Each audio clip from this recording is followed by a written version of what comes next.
हमने टॉपिक लिया है टाइम एंड मोशन, क्लास 7 का ये टॉपिक है। तो एसआई यूनिट ऑफ जो स्पीड होता है, तो एसआई यूनिट जो होता है, तो एसआई यूनिट जो होता है स्पीड का, तो एसआई यूनिट होता है स्पीड का, होता है metre per second. Metre per second इसका आंसर है। अगर हम which of the following formula is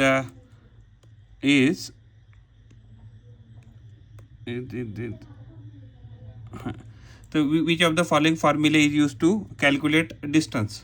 तो अगर हमें मान लीजिए कभी डिस्टेंस निकालना है, तो स्पीड जो होती है, तो स्पीड का फार्मूला होता है speed is equal to distance divided by time. तो डिस्टेंस अगर करना है तो स्पीड इनटू टाइम हमें क्या देगा, तो डिस्टेंस देगा। तो ये हमारा सेकंड का, तो हमें डिस्टेंस बोला है, तो स्पीड, तो डिस्टेंस का फार्मूला आएगा स्पीड इनटू टाइम। तो स्पीड इनटू टाइम, तो इसका आंसर ये वाला है। तो ये जो है, तो स्पीड इनटू टाइम आ जाएगा सेकंड का आंसर। थर्ड की अगर हम बात करते हैं, तो थर्ड क्वेश्चन की कि which of the following devices was invented by the Greeks to measure time at a night. तो बेसिकली क्या होता है ना कि सनडाइल हम सुबह यूज़ कर सकते हैं, इवन आर ग्लास जो है तो भी हम यूज़ कर सकते हैं, water clock and atomic clock. तो ये तो बहुत बाद में डिवाइस हो गया एटॉमिक क्लॉक, लेकिन वाटर क्लॉक जो था, तो नाइट में क्या होता था, सन नहीं होता था, तो इसकी वजह से हम वाटर क्लॉक का इस्तेमाल करते हैं। तो इसके बाद डिस्टेंस टाइम ग्राफ दिया है। तो डिस्टेंस टाइम ग्राफ क्या है, तो अगर हम पहले ग्राफ की बात करें तो ये कैसा दिया है, तो ये यहाँ मान लीजिए डिस्टेंस लिखा है और यहाँ टाइम लिखा है। तो इस केस में क्या है कि अगर मान लीजिए डिस्टेंस है, टाइम है, स्ट्रेट लाइन है, तो हमें क्या पूछा है, the distance time graph for an object at rest. अगर मान लीजिए ये है, तो इसमें इसके पास क्या है, एग्जैक्टली मूविंग है ये, इसके पास कुछ ना कुछ यूनिफॉर्म वेलोसिटी रहेगा। लेकिन अगर हम ये दूसरा अगर ग्राफ देखें, तो इसमें क्या हो रहा है कि ये स्ट्रेट लाइन है, यानी कि टाइम के साथ डिस्टेंस चेंज नहीं हो रहा है। तो यानी कि क्या है, ये रेस्ट पे है। अगर ये तीसरे ग्राफ की बात करते हैं, तो तीसरे ग्राफ में क्या हो रहा है कि टाइम के साथ डिस्टेंस क्या हो रहा है कि नीचे नीचे आ रहा है, यानी कि नीचे का टाइम के साथ क्या हो रहा है कि डिस्टेंस कम हो रहा है। तो यानी कि ये क्या हो रहा है कि ये ओरिजिन के पास आ रहा है, ऐसा भी कह सकते हैं। जो हमारा ओरिजिन है या उसका स्पीड वेलोसिटी कम कम हो रहा है, ऐसे कह सकते हैं। और ये भी क्या है, तो ये एग्जैक्टली जो पैराबोला है, तो ये इसका भी क्या हो रहा है, तो ये इसका भी अगर हम ये लेंगे, स्लोप लेंगे, तो इसका क्या हो रहा है कि स्लोप नीचे नीचे कम हो रहा है। तो इसका मतलब ये भी क्या है, इसका वेलोसिटी कम है। तो ये वेलोसिटी कम वाला ग्राफ है, ये भी कम वेलोसिटी वाला ग्राफ है। बट ये जो है, तो ये यूनिफॉर्म वेलोसिटी कम हो रहा है, और इधर एग्जैक्टली जो वेलोसिटी कम हो रहा है वो यूनिफॉर्म पद्धति से नहीं हो रहा है। लेकिन ये क्या है, तो ये इंक्रीजिंग वेलोसिटी, इसका स्लोप पॉजिटिव है, तो इंक्रीजिंग वेलोसिटी। और इस ग्राफ की बात करें, तो इस ग्राफ में क्या हो रहा है कि ये जो है, ये जो ग्राफ है डिस्टेंस टाइम, तो ये क्या हो रहा है, तो इसमें ये जो ऑब्जेक्ट है, तो ये रेस्टिंग पे है। 5 नंबर का हमने प्रॉब्लम लिया है, John takes 10 minute to reach school. तो टाइम अगर मान लिखते हैं, टाइम हमने लिखा है 10 मिनट, अगर इसको हम सेकंड में कन्वर्ट करेंगे, तो सेकंड में हो जाएगा 10 इंटू 60, सेकंड में कन्वर्ट करेंगे तो ये 600 सेकंड हो जाएगा। एंड क्या लिखा है, John takes 10 minute to reach the school from his house, the distance of his school from the house is 1.2 kilometre. तो डिस्टेंस क्या है, 1.2 किलोमीटर है। अगर हम इसको मीटर में कन्वर्ट करेंगे तो हो जाएगा 1.2 मल्टीप्लाइड बाय 1000, तो ये हो जाएगा 1200 मीटर आ जाएगा, तो 1200 मीटर आ जाएगा। तो what is the speed during is journey. तो स्पीड का formula, speed is equal to distance divided by time. तो डिस्टेंस कितना है, तो 1200 है, टाइम कितना है, 600 सेकंड है, तो 0 0 ये गया, तो ये हो गया 6 था। तो अगर हमने ये किस में निकाला है, तो ये मीटर पर सेकंड में निकाला है, क्योंकि हमने मीटर में लिया है, ये सेकंड में लिया, तो मीटर पर सेकंड, तो 2 मीटर पर सेकंड हम ऐसे कह सकते हैं। लेकिन फिर भी अगर हमें इसको, इस पर्टिकुलर चीज़ को अगर हमें कैलकुलेट करना है, मान लिया आर में, तो क्या करना है, 2 इंटू 18 इंटू 5 से मल्टीप्लाई करना है, तो ये हो जाएगा 36 डिवाइडेड बाई 5 हो जाए, तो 5 7 था 55, तो 1 क्या, तो 7.2, यानी कि अगर 2 मीटर पर सेकंड है, तो किलोमीटर में क्या आ जाएगा, ये हो जाएगा 5, हमने 18/5 से उसको मल्टीप्लाई किया, तो ये हो जाएगा 7.2 किलोमीटर पर आवर। यानी कि जो भी स्पीड 2 मीटर पर सेकंड आ जाएगा या 2 मीटर पर सेकंड है, उसको आर में कन्वर्ट करेंगे तो 7.2 किलोमीटर पर आवर आ जाएगा। नेक्स्ट हमारा क्वेश्चन है, the time taken by the simple pendulum to complete one oscillation is called as the time period. ये सही लिखा है, क्योंकि अगर मान लीजिए ये हमारा कुछ पेंडुलम है, तो पेंडुलम में मान लीजिए ये हमारा ओरिजिन है, ये हमारा एक्सट्रीम पॉइंट ए है और ये हमारा एक्सट्रीम पॉइंट बी है। तो मान लीजिए हम ओ से स्टार्ट करें, हम प्रिज्यूम करते हैं ओ से स्टार्ट करें, हम ओ से बी तक गए, यानी ओ से बी, और बी से वापस ओ तक आए, यानी ओ से बी, फिर बी से ओ, और यहाँ से हम गए हैं ओ से मान लीजिए ए तक गए हैं, और ए से वापस कहाँ आए ओ पे। तो यानी कि ये जो टोटल पेंडुलम, यानी ये जो हमारा बॉब है, यानी ये जो बॉब है, ये बॉब का जो भी मूवमेंट है कंटिन्यूसली, तो ये इस कंप्लीट को क्या कहेंगे, तो एक ऑसिलेशन कहते हैं। और एक ऑसिलेशन को कंप्लीट करने के लिए जितना भी टाइम लगता है उसको ही क्या कहता है, तो इसको ही टाइम पीरियड ऐसे कहते हैं। इसको क्या कहते हैं, तो टाइम पीरियड ऐसे कहते हैं। दूसरा है the object suspended at the free end of the string of a simple pendulum is called as a bob. तो ये जो इस प्रॉब्लम में मान लीजिए ये जो हमने यहाँ जो लटकाया है जो मास है, तो इसको क्या कहते हैं, तो बॉब ऐसे कहते हैं। The distance moved by N object in a unit time is called speed. Correct कह सकते हैं इसको, क्योंकि स्पीड का फॉर्मूला क्या है, स्पीड का फॉर्मूला है, तो स्पीड जो है, तो स्पीड का फार्मूला है distance cover divided by time. तो यानी कि अगर टाइम को मैं 1 सेकंड ले लेता हूँ तो क्या हो जाएगा, speed is nothing but a distance covered in unit time, तो ये 1 सेकंड। तो हम ऐसे कह सकते हैं कि एक यूनिट टाइम में आप जितना भी डिस्टेंस कवर करते हैं इसको ही क्या कहते हैं, तो इसको ही हम स्पीड ऐसे कहते हैं। नेक्स्ट हमारा प्रॉब्लम है the simple pendulum complete 15 oscillation in 13 second. तो देखिए एक्चुअली टाइम पीरियड का फॉर्मूला क्या होता है, टाइम पीरियड का होता है formula time required to for one oscillation. तो अब अगर हम इसको कैलकुलेट करना है तो हमें इसको क्या कह सकते हैं, नंबर ऑफ ऑसिलेशन लीजिए, यानी कि कितने हमें दिया है, तो हमें लिखा है the simple pendulum complete 15 oscillation. तो 15 ऑसिलेशन के लिए कितना टाइम लग रहा है, तो 30 सेकंड लग रहा है, 30 सेकंड टाइम लग रहा है। तो अगर मैं इसको 15 से डिवाइड करूँ, इसको भी 15 से डिवाइड करूँ, तो यानी कि एक ऑसिलेशन का 15 से डिवाइड करें तो ये 2 सेकंड आ रहा है। अगर हम यूनिटरी मेथड का इस्तेमाल करते हैं तो हमने क्या किया है कि जितने भी हमारे ऑसिलेशन है, हमारे ऑसिलेशन कितने हैं 15, तो एक ऑसिलेशन का वो टाइम कितना लगा, तो हमें 2 लगा है। तो हमने क्या किया है, टाइम पीरियड का फॉर्मूला है time required to complete 1 oscillation. तो हमें टाइम कितना लगा था 30, और टोटल नंबर ऑफ ऑसिलेशन कितने हैं 15। अगर हम इसको ऐसे लिखते हैं time require 30 second divided by number of oscillation, तो ये नंबर है, तो ये जो हो जाएगा 2 सेकंड पर 1 ऑसिलेशन आ जाएगा। तो ये हमारा टाइम है। तो the simple pendulum complete 15 oscillation in 30 second. The time period of the simple pendulum कितना आ जाएगा, तो 2 सेकंड आ जाएगा। हम इसको ओरली भी कर सकते हैं, फॉर्मूला है कि टोटल जितना टाइम लगा है time divided by number of oscillation कीजिए, हमें आंसर मिल जाएगा। हमारा प्रॉब्लम है if the speed of the object in a motion is a constant the motion is called as a uniform motion. देखिए अगर मान लीजिए आपकी वेलोसिटी है, वेलोसिटी अगर 0 है तो हम इसको भी क्या कहेंगे, यूनिफॉर्म वेलोसिटी है।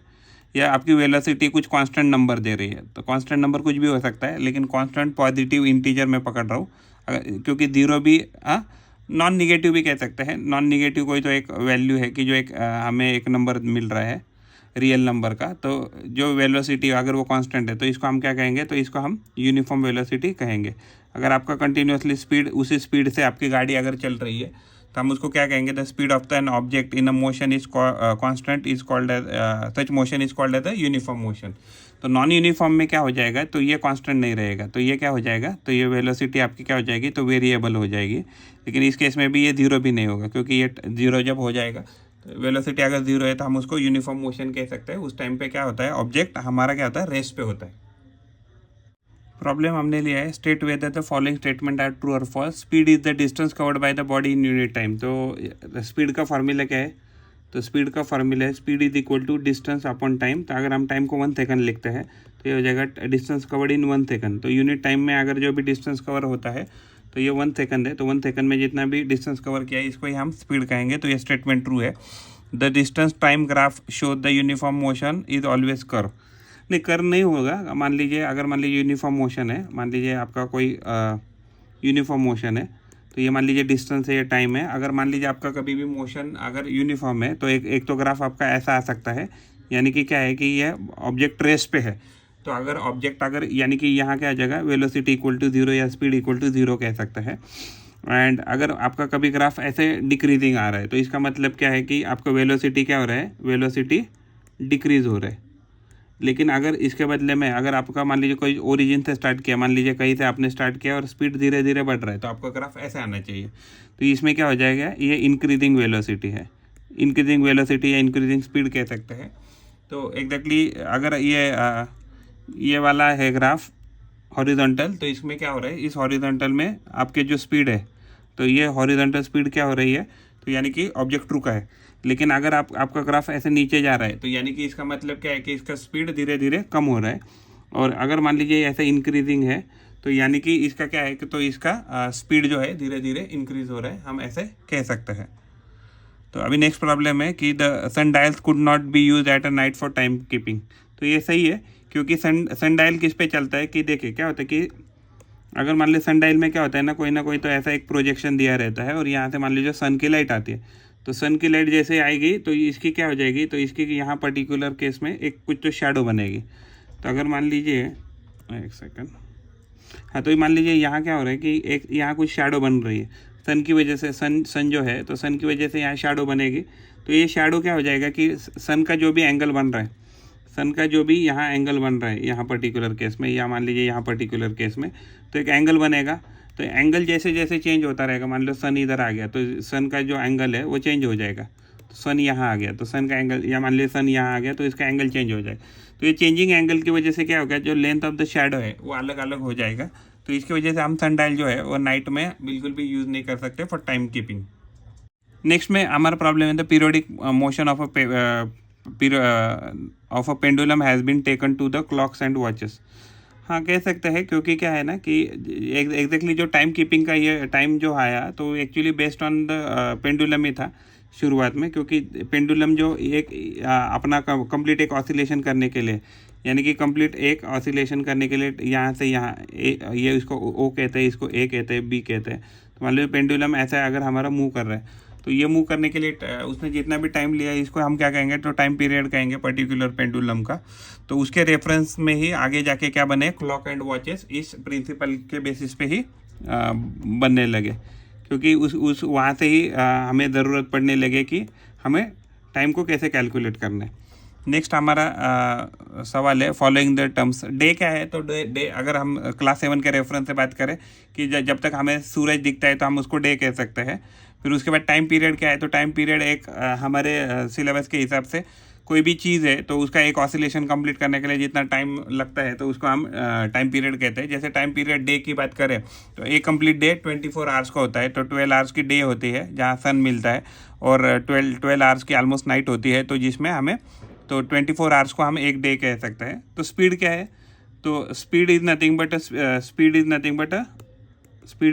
अ डिस्टेंस अपॉन टाइम। तो speed is nothing but a distance upon time, इसको ही हम क्या कहेंगे, तो स्पीड कहेंगे। उसके बाद होरोलॉजी, तो होरोलॉजी यानी होरोस्कोप है, जो भी प्लानिटरी मूवमेंट है और या प्लानट का जो भी मूवमेंट है उसके स्टडी को ही हम क्या कहेंगे, तो होरोलॉजी कह सकते हैं, होरोलॉजी। उसके बाद यूनिफॉर्म मोशन में यानी कि जब भी आपकी वेलोसिटी एक तो जीरो हो सकती है, वेलोसिटी या आप उसको स्पीड भी पकड़ सकते हैं। तो आपकी जब भी स्पीड कांस्टेंट है या वेलोसिटी कांस्टेंट है तो इसको ही हम उसको यूनिफॉर्म मोशन कह सकते हैं। फिर उसके बाद है give the reason the time period of a given simple pendulum is constant. देखिए एक्चुअली टाइम पीरियड क्या होता है ना, टाइम पीरियड किसी भी सिंपल पेंडुलम का होता है 2π/L/g होता है। तो देखिए इस केस में ये जो है तो ये तो पाई कांस्टेंट रहेगा हमेशा, क्योंकि पाई का वैल्यू रहेगा 3.14। तो इसमें 2 नंबर भी कांस्टेंट है, पाई भी कांस्टेंट है। जो भी आपने लेंथ लिया है, मान लीजिए ये आपने पर्टिकुलर पेंडुलम लिया, तो ये किस पे डिपेंड है, तो ये ग्रेविटी पे डिपेंड है, और प्लस किस में, लेंथ पे डिपेंड है। तो जनरली क्या होता है कि अगर मान लीजिए गर्मी की वजह से अगर मान लो ये कुछ एक्सटेंड हो भी गया, या ठंडी की वजह से मान लो ये कुछ लेंथ जो है अगर थोड़ा सा कॉम्प्रेस भी हो गया या शॉर्ट भी हो गया, बट लेकिन एक्चुअली जो भी उसका कॉम्प्रेशन आएगा तो इतना नहीं आएगा, तो यानी इतना ज़्यादा तो इम्पेक्ट नहीं करेगा। तो यानी कि ये चीज़ें क्या होती है, हर पर्टिकुलर पेंडुलम के लिए क्या रहेगा, हर पर्टिकुलर पेंडुलम के लिए एक ऑसिलेशन का टाइम क्या रहेगा, कंटिन्यूसली फिक्स ही रहेगा। तो इसके लिए हमें ऐसा कह सकते हैं कि जो भी पेंडुलम है तो पेंडुलम का क्या रहेगा, तो पेंडुलम का टाइम पीरियड कांस्टेंट रह सकता है। दूसरा हमारा इधर सवाल है, the sundial cannot be use in on a cloudy day और अ नाइट। देखो नाइट में और क्लाउडी डे में क्या होगा, तो शेडो नहीं बनेगा उसका। तो शेडो एक्चुअली जो भी हमारा इंस्ट्रूमेंट है सनडायल, तो वो किसके बेसिस पे था, तो सन के शेडो के लेंथ पे था। अगर मान लीजिए उसका शेडो का लेंथ ही नहीं पड़ रहा है या शेडो ही नहीं बन रहा है, तो सनडायल हम क्या क्लाउडी डे में और नाइट में नहीं यूज़ कर सकते हैं। दूसरा हमारा सवाल है, in our day to day life it is rare to find the object moving with constant speed. नहीं, ऐसा नहीं कह सकते हैं, बट अगर कोई स्ट्रेट लाइन में मोशन है, जैसे फॉर एग्जांपल हमारी गाड़ी है, तो गाड़ी अगर स्ट्रेट लाइन में मोशन कर रही है और मान लीजिए आपका गाड़ी का हाईवे पे गाड़ी का स्पीड मान लो 50 किलोमीटर पर आवर के स्पीड से चल रही है, तो इस केस में क्या हो जाएगा, इस केस में हम कह सकते हैं कि आपका जो भी ऑब्जेक्ट है, यानी कि आपका जो भी गाड़ी है, वो यूनिफॉर्म स्पीड से चल रहा है। या अदरवाइज हमारी गाड़ी जो है, कार है, या हम भी जो हमारी मान लो गाड़ी खड़ी है एक जगह पे, या हम कहीं खड़े हैं, तो हम उस केस में हम कह सकते हैं कि जो भी हम खुद को अगर ऑब्जेक्ट अगर कंसीडर कर रहे हैं, अगर हम एक जगह पे खड़े हैं, तो हमारा स्पीड उस टाइम में क्या हो जाएगा, तो 0 हो जाएगा। तो हम उसको कांस्टेंट स्पीड कह सकते हैं। तो उसमें मान लीजिए 0 हो जाएगा हमारे केस में, अगर एक जगह पे खड़े हैं। तो इवन गाड़ी के केस में भी हम गाड़ी हमें मिल जाएगी, अगर कोई गाड़ी अगर कांस्टेंट स्पीड से चल रही है तो हम कह सकते हैं कि हमें मिल जाएगा। The distance time graph of for uniform motion give the straight line. Distance time graph क्या होगा, अगर यूनिफॉर्म मोशन है, तो हमने पहले जैसे बात किया, तो अगर ये डिस्टेंस अगर हमने यहाँ वाई एक्सिस में डिस्टेंस लिया, डिस्टेंस, और एक्स एक्सिस में हमने टाइम लिया, तो अगर मान लीजिए इंक्रीजिंग स्पीड है तो ग्राफ हमें ऐसे मिलेगा। अगर मान लो गाड़ी एक जगह पे खड़ी है, हिल नहीं रही, तो हमें ऐसा ग्राफ मिलेगा।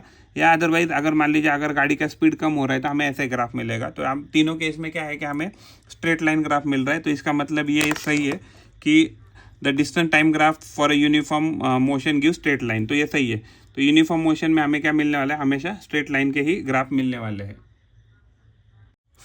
हमारा 5 नंबर का प्रॉब्लम है, car is moving with the speed of 25 metre per second. तो हम इधर वेलोसिटी है, तो v अगर लिखते हैं, v equal to 25 metre per second, and बस is moving with the speed of 90 kilometre per hour. तो इसको कार को vc लिखते हैं, बस को हम vb लिखते हैं। तो ये कितना है, तो ये है 90 किलोमीटर पर आवर। तो 90 को अगर मीटर पर सेकंड में करना है, तो हमें क्या करना है, तो हमें इसको 5/18 से मल्टीप्लाई करना है। तो ये हो जाएगा, तो 18 × 18, 18 × 5 90, तो 20, ये भी एक्चुअली 25 मीटर पर सेकंड से ही जा रही है bus. Both the vehicles are moving with the same speed. तो एग्जैक्टली ये कैसे आया, तो ये फैक्टर, तो देखिए एग्जैक्टली क्या होता है ना कि जो बस है, तो बस का कितना स्पीड है, 90 किलोमीटर पर आवर, राइट। तो पर आवर को यानी कि हम 60 मिनट लिख सकते हैं। तो अगर हम 90 और किलोमीटर को अगर हम मीटर में कन्वर्ट करेंगे, तो हो जाएगा 1000, और divided by 60 multiplied by 1 minute है ना, 60 मिनट। तो मिनट को अगर सेकंड में लिखना है, तो 1 मिनट को क्या लिख सकते हैं, 60 सेकंड। तो इसमें क्या हो जाएगा, तो ये वैल्यू हो जाएगा, ये 0 कट जाएगा, ये 0 कट जाएगा, ये 0 कट जाएगा। तो ऊपर कितना बचा, तो ये बचा 900 डिवाइडेड बाई 36 बच जाएगा। तो 900 डिवाइडेड बाई 36। तो ये जो फैक्टर हमने मल्टीप्लाई किया, इसमें अगर आप इसको मेजर करते हैं, तो ये 1000 × 60 × 60, तो ये फैक्टर का वैल्यू 5/18 आ जाएगा। आप चेक भी कर सकते हैं। और इसको अगर हम कैलकुलेट करते हैं, तो ये हो जाएगा 18 2 द, और ये हो जाएगा 18 5 90 0। तो 18 से 18 ये कट जाएगा, 18 2 द 36, 18 5 90 0 हो गया 18 से।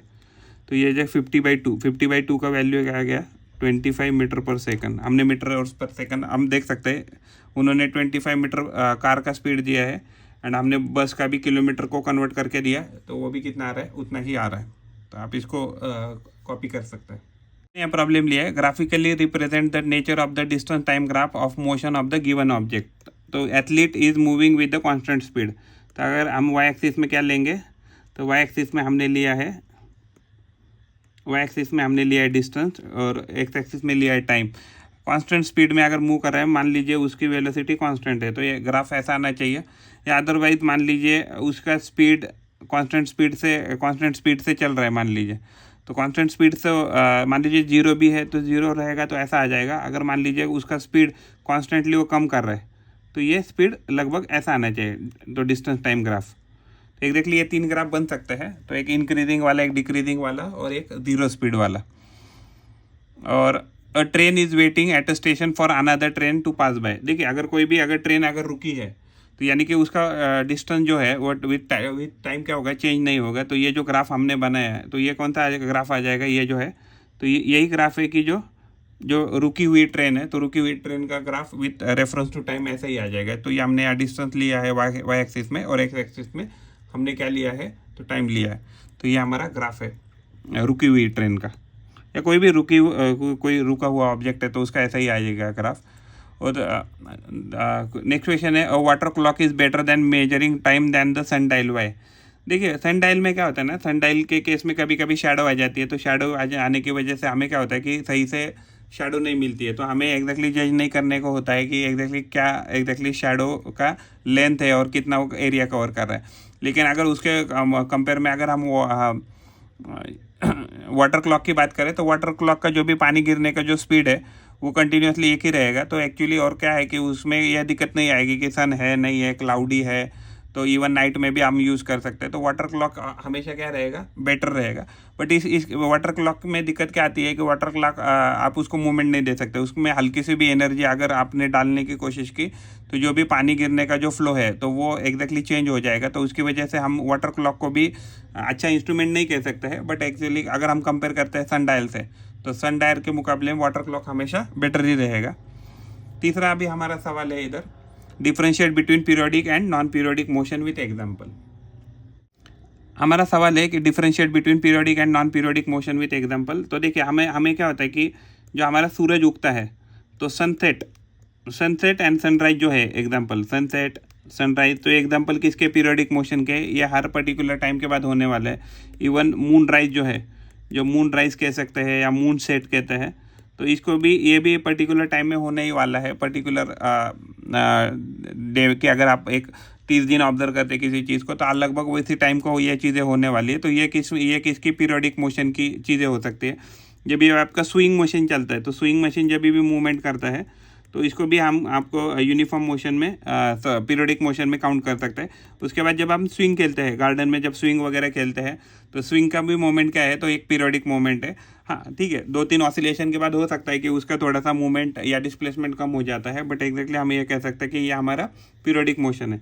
लेकिन मान लीजिए आप खेलते हैं या आप पढ़ाई करते हैं या आपका पढ़ने का जो टाइम है, आपका स्कूल का टाइम क्या है, पीरियोडिक है। अगर आप मंडे टू सैटरडे की बात करते हैं, तो आपका जो स्कूल का टाइम है छूटने का चालू होने का, तो हम उसको पीरियोडिक कह सकते हैं, क्योंकि ये पीरियोडिक मोशन कंटिन्यूसली चालू रहता है। लेकिन अगर हम वही आपका पढ़ाई की बात करते हैं, तो आपकी पढ़ाई फिक्स नहीं है कि भाई आप पर्टिकुलर ये टाइम पे यही पढ़ने वाले हैं, तो इसको हम क्या कह सकते हैं, इसको हम नॉन पीरियोडिक कह सकते हैं। जैसे फॉर एग्जांपल अभी नेक्स्ट क्वेश्चन है, डिफाइन स्पीड। तो स्पीड क्या है, मेंशन ऐसा यूनिट ऑफ स्पीड। तो स्पीड क्या है, speed is nothing but distance covered in 1 second. Distance covered in 1 second को क्या कहेंगे, हम स्पीड कहेंगे। तो स्पीड का जो ऐसा यूनिट है वो है मीटर पर सेकंड। तो ये ऐसा यूनिट है स्पीड का। ओके, नेक्स्ट क्वेश्चन है, answer the following question in detail. The length of a simple pendulum is increase, what happens to its time period.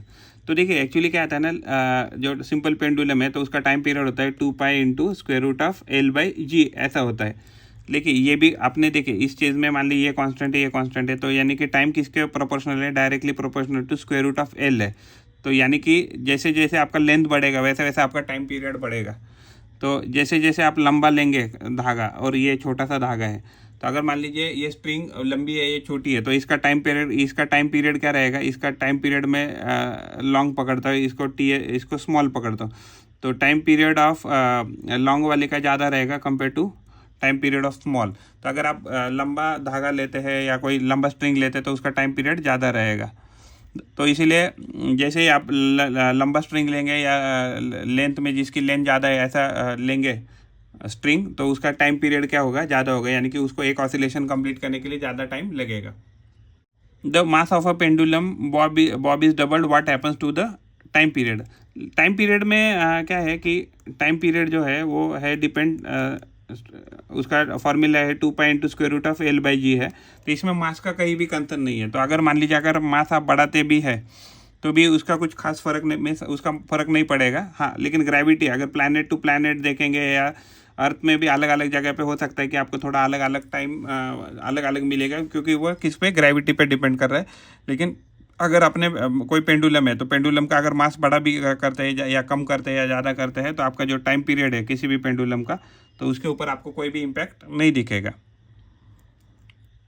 What is the distant time graph? What is the nature of the distant time graph of a body in the following cases represent graphically? तो अगर मान लीजिए हमें क्या बोला है कि body at rest है, ये हमने वाई एक्सिस में क्या बनाया, तो डिस्टेंस बनाया, एक्स एक्सिस में हमने टाइम बनाया, तो बॉडी रेस्ट पे है, तो आपका क्या ग्राफ आपको ऐसा मिलेगा, the body is moving with constant speed. तो कांस्टेंट स्पीड के साथ मान लीजिए हम ऐसा मान के चलते कि 0 से स्टार्ट किया और वो आगे जा रहा है, तो ये हमें ऐसा ग्राफ मिलेगा, the body is moving with varying speed. तो अभी इसके अलग अलग ग्राफ बन सकते हैं। इसमें अगर हम इसको कट करते हैं तो वेरिंग स्पीड के लिए आपको ऐसा भी ग्राफ मिल सकता है, इवन आपको ऐसा ग्राफ मिल सकता है, या इवन आपको ऐसा ग्राफ मिल सकता है। तो जो भी स्ट्रेट लाइन ग्राफ नहीं है, तो ऐसे कौन सा भी ग्राफ है, यानी जिसमें कर्वी लीनियर ग्राफ है, जिसमें कर्व है, तो ऐसा ग्राफ हमें मिलेगा। तो the body is moving with varying speed रहेगा, तो उसमें कभी भी ग्राफ आपको स्ट्रेट लाइन नहीं मिलेगा।